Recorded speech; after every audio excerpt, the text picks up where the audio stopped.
বিকশিত ভারত গঠনে মনরেগার পরিবর্তে নিয়ে আসা হয়েছে জি রামজি বিল।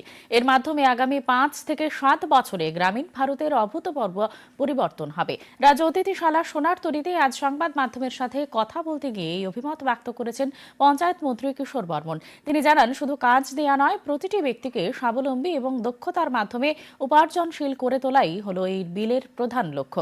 জি রামজি বিল প্রধানমন্ত্রী নরেন্দ্র মোদীর একটি দূরদর্শী পরিকল্পনা এবং একে স্বাগত জানানোর জন্য সবার প্রতি আবেদন রাখেন তিনি। উল্লেখ্য, সংসদের সদ্য সমাপ্ত অধিবেশনে পাশ হয়েছে জি রামজি বিল এবং রাষ্ট্রপতির স্বাক্ষরের পরে এটি আইনেও পরিণত হয়েছে। এক তো আগে 100 দিনের কাজ পেত, এখন 125 দিনের কাজ সেখানে পাবে এবং সেটার লক্ষ্য শুধুমাত্র কাজ দেওয়া নয়, আমি যেটা বললাম দক্ষ কারিগর হিসাবে সেখানে তৈরি করা।